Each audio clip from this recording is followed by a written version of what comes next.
পথচারীকে ধাক্কা, অবশেষে রাজগঞ্জের প্রাক্তন বিডিও গ্রেফতার। নিউটাউনে বেপরোয়া গতিতে গাড়ি চালিয়ে পথচারীকে ধাক্কা মারেন তিনি এবং সেই দুর্ঘটনার পরই পথচারীর সাহসিকতায় গ্রেফতার হলেন প্রশান্ত বর্মন।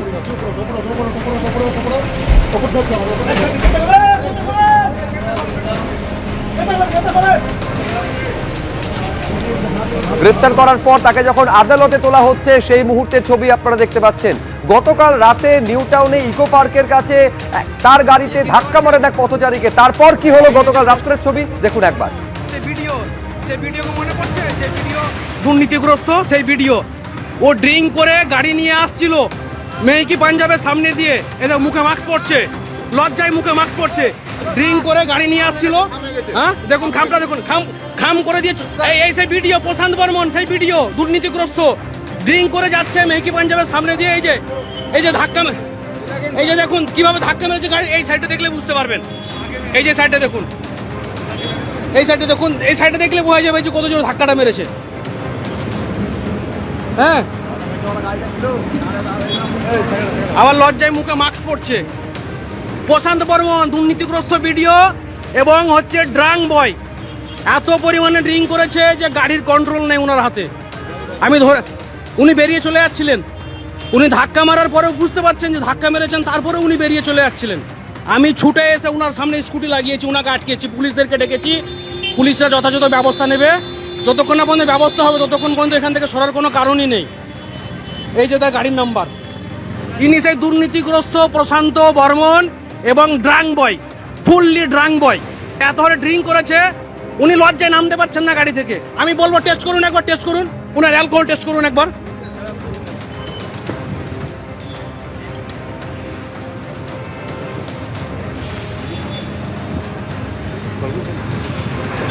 এই তুমি পালাবে না, থাকো তুমি। কোথায় কোথায় লেগেছো তোমার? আপনার গাড়িটা খুলে এই যে দেখুন, এই যে খাম করে চলে যাচ্ছিল, খাম করে চলে যাচ্ছিল। এ ভাই আমার স্কুটির উপরে পড়ে চলে এসে, ছাড়ার কোনো জায়গায় নেই, ছাড়ার কোনো প্রশ্নই নেই। হ্যাঁ সাইড থেকে যাবো, তো স্কুল বাড়ি দিলে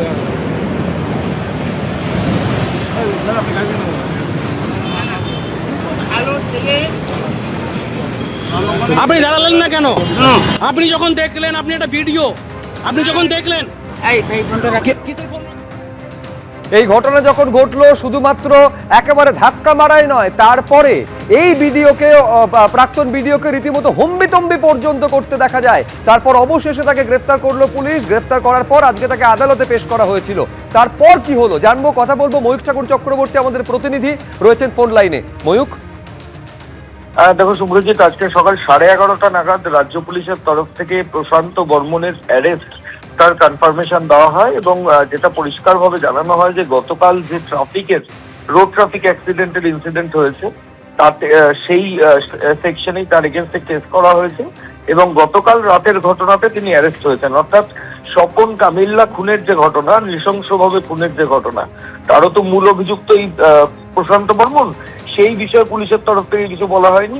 গতকাল রাতের ঘটনায় তিনি অ্যারেস্ট হয়েছেন এমনটাই পুলিশ আধিকারিকরা জানিয়েছিলেন। এরপর বারাসাত কোর্টে প্রশান্ত বর্মনকে তোলা হয়। ওখানে অভিযুক্তের যিনি আইনজীবী ছিলেন তিনি বললেন সমস্ত সেকশন যেগুলো প্রশান্ত বর্মনের এগেনস্টে রয়েছে সেগুলো সব জামিনযোগ্য, কাজেই তারা জামিনের আবেদন করছেন। আর সরকার পক্ষের আইনজীবী বললেন যে আমরা ইতিমধ্যেই গতকালের যে ইনসিডেন্ট তার জন্য স্পেসিফিক সেকশনে কেস করেছি, সাথে এই অভিযুক্তের এগেনস্টে, এই প্রশান্ত বর্মনের এগেনস্টে মামলা রয়েছে পুরনো এবং সঙ্গে ওয়ারেন্টও আছে। এটা বলে তিনি ম্যাজিস্ট্রেটের দৃষ্টি আকর্ষণ করলেন। তারপর এই বারাসাত আদালতের ম্যাজিস্ট্রেট তিনি অর্ডার হোল্ড করে দিয়েছেন। আর 7:15 আমরা লাস্ট খোঁজ নিয়েছিলাম, তখনও পর্যন্ত অর্ডার কিন্তু হোল্ডই রয়েছে। ময়ূক, তোমাকে ধন্যবাদ। অর্থাৎ দুপক্ষের সওয়াল জবাব চলেছে, এরপর আদালত কি নির্দেশ দেবে সেদিকে আমাদের নজর রয়েছে।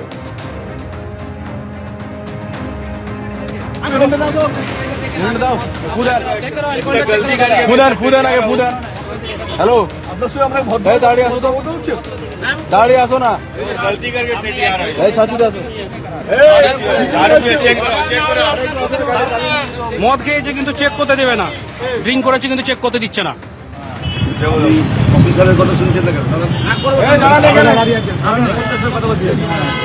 আপনি আমাকে ধাক্কা দিচ্ছেন। আপনি যেটা বলছি আপনি অ্যালকোহল ফুটাবেন, আপনি অ্যালকোহলের ইয়েটা করুন, ফুটা দেন আপনি। আমি কেন ফুটা দেবেন? ফুটাবেন না বলছি, ফুটাবেন না কেন? আপনি আপনি ফুটাবেন না কেন? স্যাররা চাইছে ড্রিঙ্ক টেস্ট করবে কিন্তু টেস্ট করতে দিবেন না। চাবিটা দেন, গাড়িটা যাবে তো। গাড়ি তো আমরা চাবি আছে, চাবি আছে, চাবি আছে।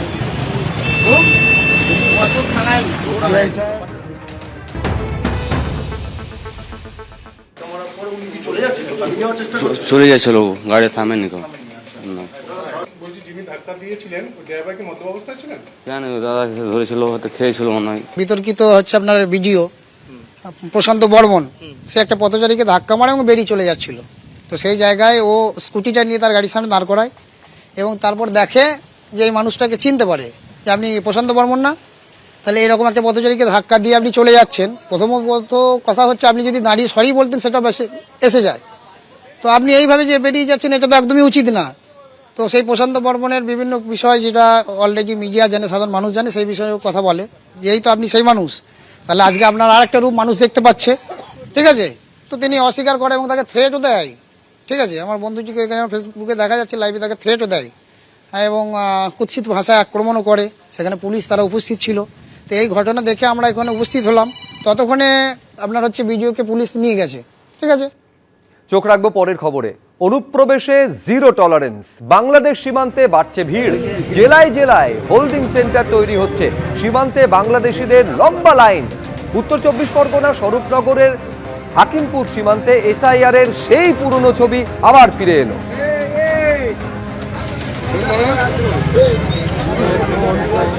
ঠিক যে ছবি দেখা গেছিল এসআইআর চলাকালীন গত বছরের 21শে নভেম্বর, সেই ছবি আজকে দেখা গেল হাকিমপুরে। তখনও এসআইআর এর কারণে বহু বাংলাদেশি যারা এখানে অনুপ্রবেশকারী হিসাবে ছিলেন তাদের বাংলাদেশে ফেরত যাওয়ার একটা তৎপরতা লক্ষ্য করা গেছিল।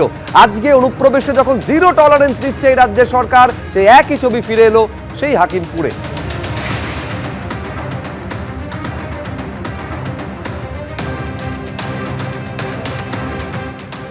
এসআইআর পর্বের ছবি ফিরল স্বরূপনগরের হাকিমপুর সীমান্তে। ঠিক এসআইআর পর্বের সময় যেমন আমরা দেখতে পেয়েছিলাম যে বসিরহাটের স্বরূপনগরের হাকিমপুর সীমান্তে বাংলাদেশে ফিরে যাওয়ার হিড়িক, যারা এদেশ থেকে ওদেশে এসেছিল এবং তারা যখন বাংলাদেশ থেকে চোরা পথে এদেশে এসে বসবাস করছিল রাজ্যের বিভিন্ন প্রান্তে এবং কি দেশের বিভিন্ন প্রান্তে, তাদের কাছে ভারতীয় নথি না থাকার জন্য তারা বাংলাদেশে ফিরে গেছেন। ঠিক এখনই রাজ্যে বিজেপি সরকার প্রতিষ্ঠিত হয়েছে এবং সরকারের তরফ থেকে স্পষ্ট বলে দেওয়া হয়েছে যারা অনুপ্রবেশকারী তাদের এ রাজ্যে কোনো স্থান নেই।